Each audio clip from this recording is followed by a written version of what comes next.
Hey, yesterday I did a presentation at I2K 2024 Virtual Edition on showing a bunch of interesting deep learning notebooks.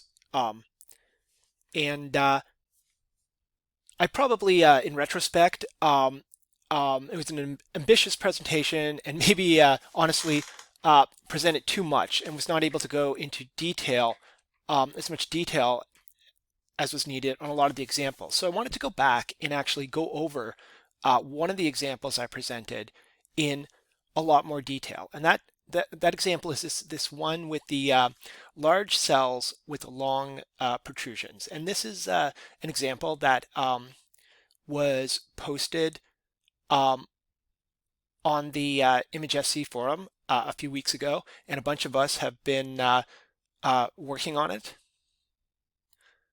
Arkajodi and his group have been kind enough to share a lot of the images, and I believe they're actually doing a lot of relabeling too right now, so I think there's going to be more to come. This is a really great problem to follow because the SAM guys are also have been answering some of the questions, and I think in the end, this might end up being like a really good, nice comparison between Cellpose and SAM.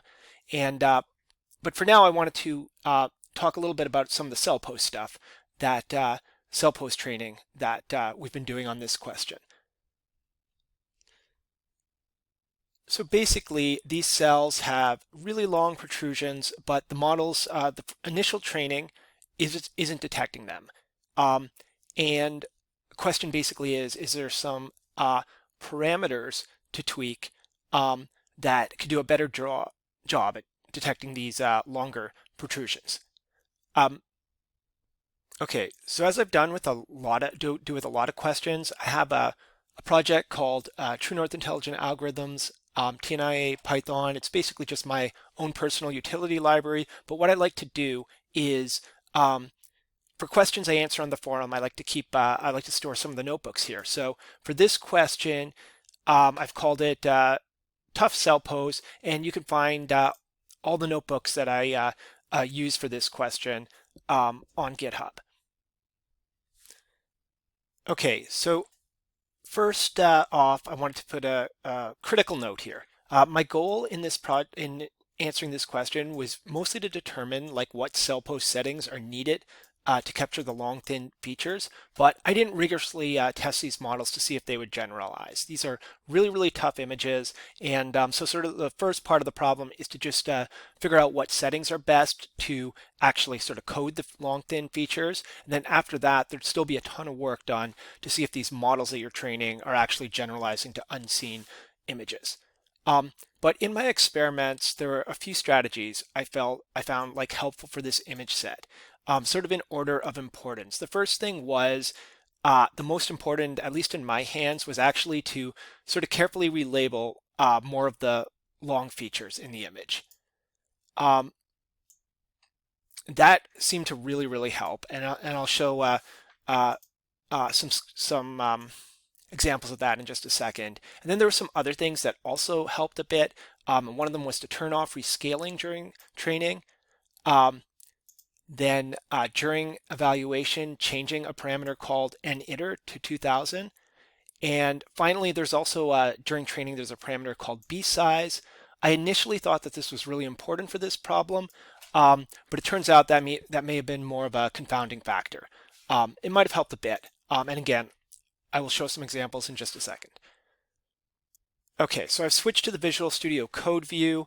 This is the same code that's available on GitHub. If you get it from GitHub, there's a little file showing you all the dependencies that you need to run these examples. And then I also added a couple of notes on file organization. So yeah, so I just switched back to the web view because it's easier. I think it's much easier to read in these videos. A note about how I organize files. And again, something I talked about yesterday, but probably went over way too fast. So there's a reason I organize files into annotations, labels, and patches. And annotations are basically the marked up images where I draw the pixels of each, where I assign a unique index to the pixels of each object. Then I have labels.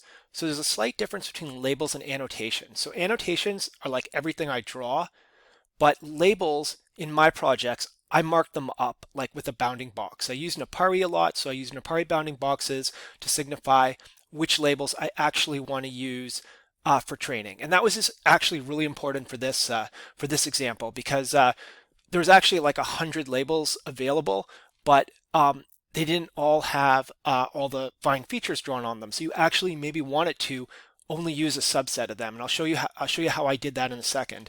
And then finally, I convert labels to patches. So patches are basically an artifact created by cropping and augmenting the labels. And like from one label, you can create hundreds of patches.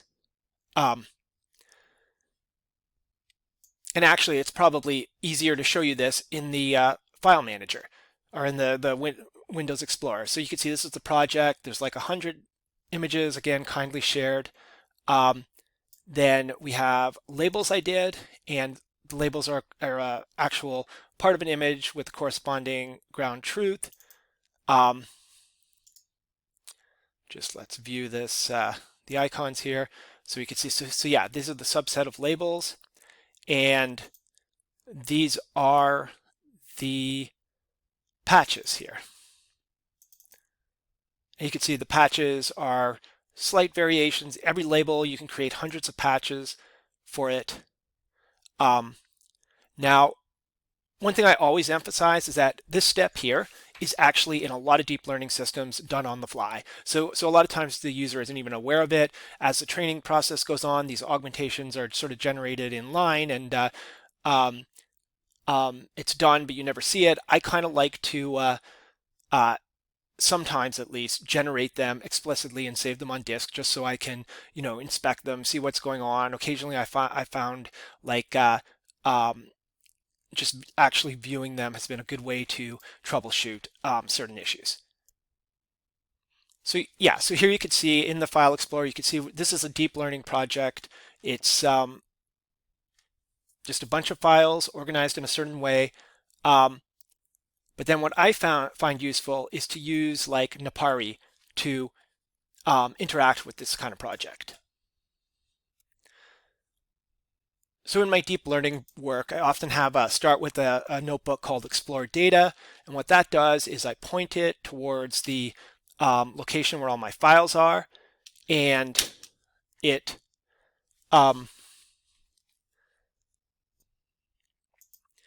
brings up Napari, and I load like the entire image sequence into it. So you can see here we've got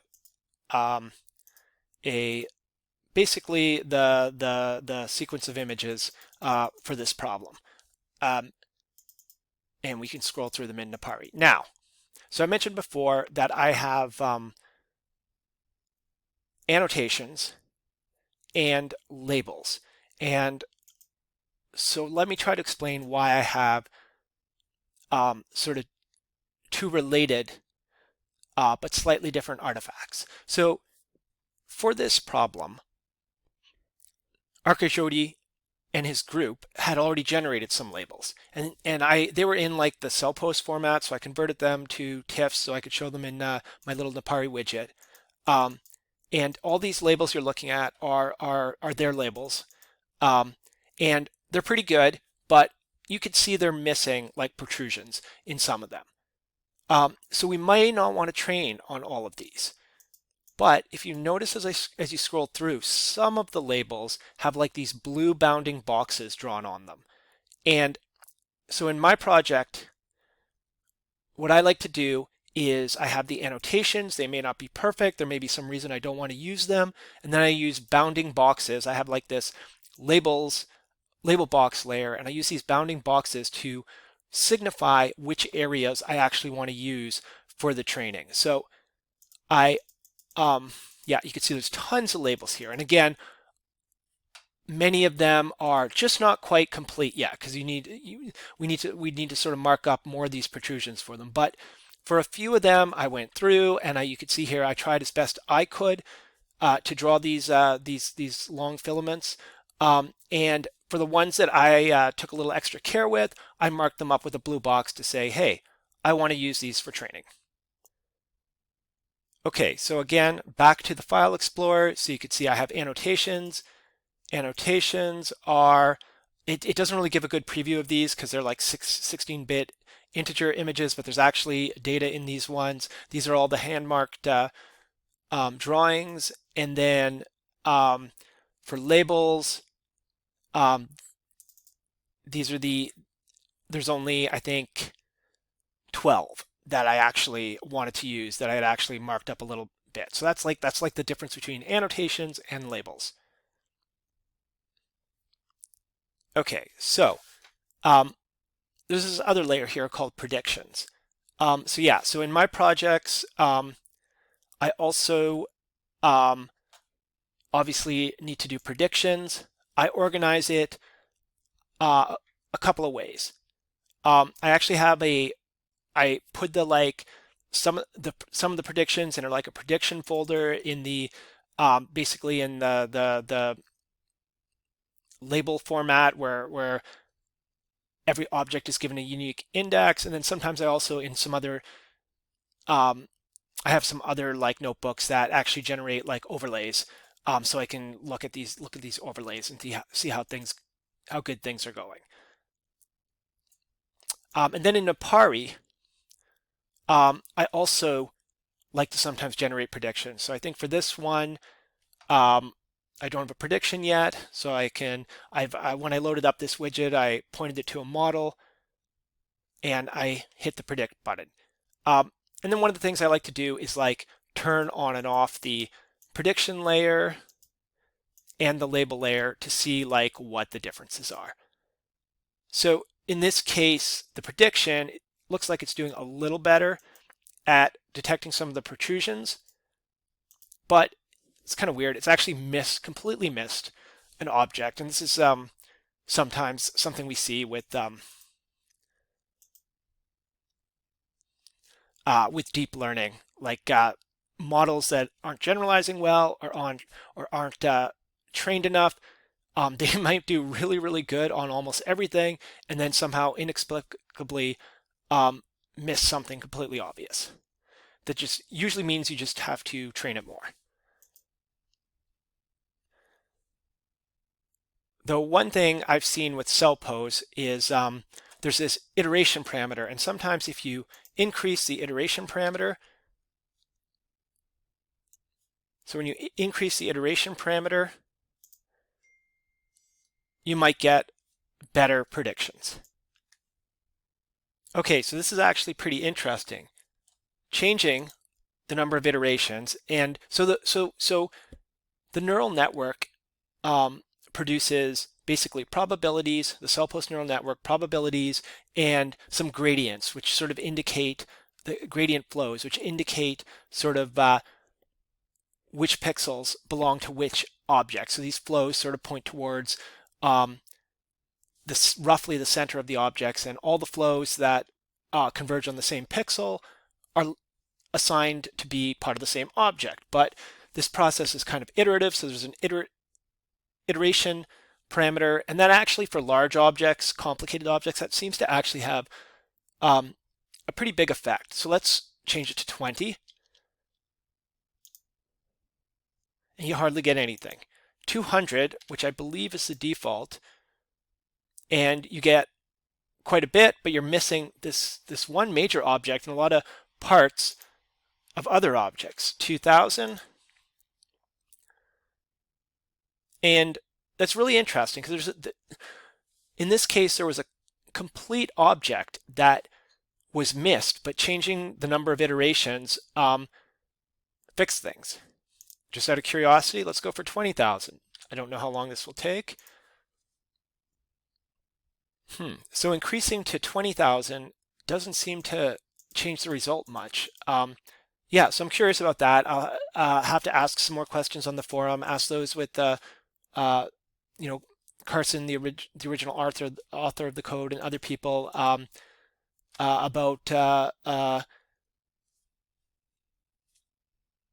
whether there is a limit to how effective the number of increasing the number of iterations can be, or whether it's like capped somehow.